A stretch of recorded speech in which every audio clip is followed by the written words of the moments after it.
तथागत बुद्ध एक बार एक नगर से गुजर रहे थे। रास्ते में उन्होंने एक बच्चे को देखा जो अपने घर के आंगन में खेल रहा था और उसकी माँ कुछ काम कर रही थी। तभी उस बच्चे की माँ ने बुद्ध को देखा और बुद्ध को प्रणाम किया और कहती है, आप रुकिए बुद्ध, मैं आपके लिए कुछ लेकर आती हूँ, कृपया उसे स्वीकार करें।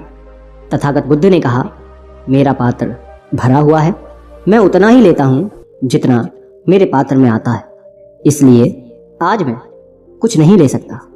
मैं कल फिर आऊँगा तो मुझे कल दे देना। बुद्ध ने उस बच्चे के सिर पर हाथ रखा और वहाँ से चले गए। अगले दिन बुद्ध फिर उस स्त्री के घर आए। स्त्री बुद्ध को देख बेहद खुश हो जाती है और उन्हें एक पात्र में चावल भरकर देती है। तथागत बुद्ध वो स्वीकार कर लेते हैं।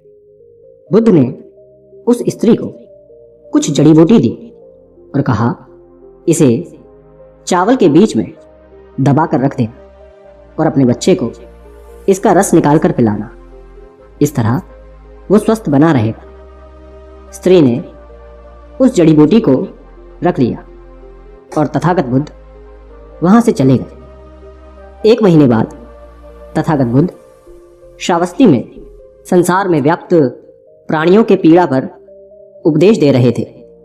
तभी उस सभा में एक स्त्री अपने बच्चे को अपने गले से लगाए बुद्ध के पास पहुंची और बच्चे को बुद्ध के चरणों में रखकर बोली, हे बुद्ध, मौत क्या होती है, उसकी वेदना क्या होती है, ये आप मुझसे पूछो। मैं एक विधवा हूं, मेरा पुत्र भी मुझे अब छोड़कर चला गया। वो ना अब रोता है ना हंसता है। हे बुद्ध, क्या आपने मुझे नहीं पहचाना? तथागत बुद्ध ने उस बच्चे को अपनी गोद में उठाकर उस स्त्री से कहा, तुम्हारा पुत्र बहुत ही सुंदर है, मैंने तुम्हें कुछ जड़ी बूटियां दी थी, क्या तुमने उसे नहीं पिलाया? वो स्त्री बुद्ध के चरणों में गिरकर बोली, हे बुद्ध, मुझे माफ कर दे, वो जड़ी बूटियां मैंने फेंक दी, मैं आप पर विश्वास नहीं कर पाई। मुझे लगा कहीं वो जड़ी बूटियां मेरे पुत्र को हानि ना दे। गांव के कुछ लोग भी आपको पाखंडी और ढोंगी बताते हैं। बुद्ध ने उस स्त्री से कहा कि क्या अब मुझ पर तुम्हें विश्वास है? स्त्री बोली, हाँ बुद्ध, मैं मेरे बेटे को ठीक करने के लिए हर जगह गई।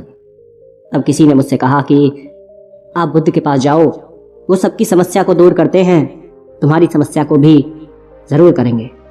हे बुद्ध, आप मेरे बेटे को कृपया जीवित कर दें। बुद्ध ने स्त्री से कहा, जैसे जीवन सत्य है वैसे ही मृत्यु भी सत्य है, उसे स्वीकार करना चाहिए। स्त्री बोली, हे बुद्ध, आप मेरी वेदना नहीं समझ रहे हैं, मैं एक विधवा हूँ, मेरे जीने का इकलौता सहारा मेरा पुत्र था, अब वो भी मुझे छोड़कर चला गया। अब मैं किसके सहारे जीऊंगी? मुझे ज्ञान के बड़े उपदेश नहीं चाहिए, मुझे केवल मेरा पुत्र चाहिए, मेरा पुत्र चाहिए। क्या आप उसे जीवित नहीं कर सकते? क्या आप मुझ पर रहम नहीं करेंगे? तथागत बुद्ध बोले, ठीक है, मैं तुम्हारे बेटे को अवश्य जीवित कर दूंगा, लेकिन उसके लिए तुम्हें सबसे पहले मेरा एक काम करना होगा। तुम्हें जाकर किसी भी एक घर से एक मुट्ठी भर पीली सरसों के दाने लाने हैं। वो स्त्री खुश होकर बोली, ठीक है बुद्ध, मैं अभी लेकर आती हूँ। बुद्ध ने कहा, रुको, तुम्हें ये सरसों के दाने किसी ऐसे घर से लाने हैं जहाँ पे कभी भी किसी की भी मृत्यु ना हुई हो। वो स्त्री खुश होकर अपने आंसू पोंछकर बोलती है, हे बुद्ध, मैं अभी लेकर आती हूँ। वो अपने बेटे को लेकर दौड़ती हुई गांव की तरफ जाती है। वहाँ उसने एक घर का दरवाज़ा खटखटाया। वो स्वामी वहाँ से बाहर आया। उस स्त्री ने उस गृह स्वामी से एक मुट्ठी पीली सरसों के दाने मांगे। उस स्वामी ने स्त्री को सरसों का दाना दिया। वो खुशी खुशी दाना लेकर जा रही थी कि तभी उसे याद आया कि बुद्ध ने ऐसे घर से दाने लाने के लिए कहा था जहाँ कभी भी किसी की भी मृत्यु नहीं हुई हो। स्त्री ने गृह स्वामी से पूछा, क्या आपके घर में किसी की मृत्यु हुई है? स्वामी ने कहा, हाँ, कुछ दिन पहले मेरे पिता की मृत्यु हुई थी। स्त्री ने दाने स्वामी को वापस कर किसी दूसरे घर चली गई। वहां जाकर उसने एक आदमी से सरसों के दाने मांगे और पूछा कि क्या तुम्हारे घर में किसी की मृत्यु हुई है? आदमी ने कहा कि हाँ, आज से 10 साल पहले मेरा पूरा परिवार बाढ़ में बह गया। केवल मैं अकेले जीवित रह गया और मैं अब अकेले अपनी ज़िंदगी का बोझ ढो रहा हूँ। वो स्त्री वहाँ से अब दूसरे घर चली गई और वहाँ का दरवाज़ा खटखटाया। उसमें से एक विधवा स्त्री निकलकर आई। स्त्री की आंखें उसे देख भर आई। उसे लगने लगा था कि अब उसका बेटा उसे नहीं मिलेगा, लेकिन फिर भी उसने कोशिश जारी रखी, हार नहीं मानी। वो पूरे दिन सुबह से शाम तक पूरे घर में एक एक घर में घूमती रही, लेकिन उसे कोई भी एक ऐसा घर नहीं मिला जहाँ कभी भी किसी की मृत्यु ना हुई हो। वो स्त्री बहुत रोने लगी। रोते रोते अपने बेटे को गले से लगाकर वो बुद्ध की तरफ जा रही थी। तभी उसे रास्ते में एक शमशान घाट दिखा। उसने वहाँ जाकर अपने बेटे के लिए एक गड्ढा खोदना शुरू कर दिया।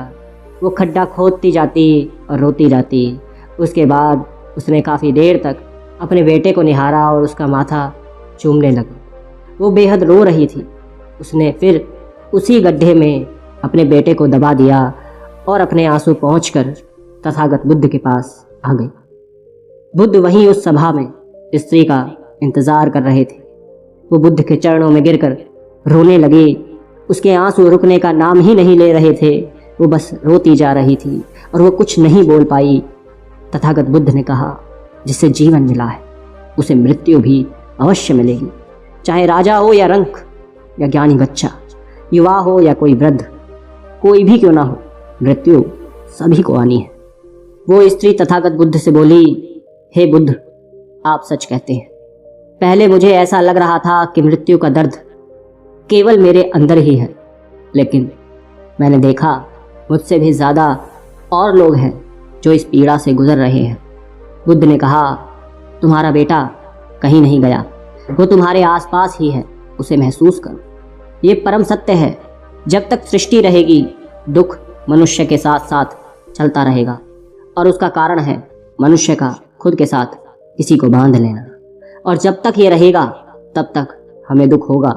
जब कोई वस्तु हमारे पास रहती है हमें उसकी कदर नहीं होती, लेकिन जैसे ही हमसे वो दूर जाती है हमें उसके ना होने का एहसास होने लगता है। हम गहरी पीड़ा में चले जाते हैं और दुखी हो जाते हैं। हम जीवन को जागरूक होकर नहीं जीते, इसलिए मृत्यु के होने पर हम रोते हैं, छटपटाने लगते हैं, लेकिन उसे समझते नहीं हैं। वो स्त्री तथागत बुद्ध से कहती है, हे भगवान बुद्ध, इससे मुक्ति कैसे पाएं? बुद्ध ने कहा, मुक्ति के लिए भी विवेक जगाना आवश्यक है। शांत हुए बिना विवेक नहीं जाग सकता। जब तुम शांत हुए तब तुम्हारा विवेक जागा और तब तुमने जाना कि मृत्यु परम सत्य है। जो भी आए, चाहे दुख की परछाई या सुख का आनंद, दोनों के बीच खुद को स्थिर करो। और जब तुम इस मार्ग पर चलोगे तो दुख के बंधन टूट जाएंगे और परम सत्य की प्राप्ति होगी। और जब तुम्हारे अंदर ये चेतना जगेगी तब तुम ये जान और समझ पाओगे कि मृत्यु और जन्म, मिलन और वियोग दो नहीं है, एक ही है। वो स्त्री तथागत बुद्ध से बोली, हे महात्मा बुद्ध, आपने मुझे एक नया रास्ता दिखाया है। मुझे अब तक मेरे पुत्र के जाने के बाद अपना जीवन व्यर्थ लग रहा था, लेकिन अब मुझे जीवन का मोल समझ आ गया है। जो रास्ता आपने मुझे दिखाया है अब मैं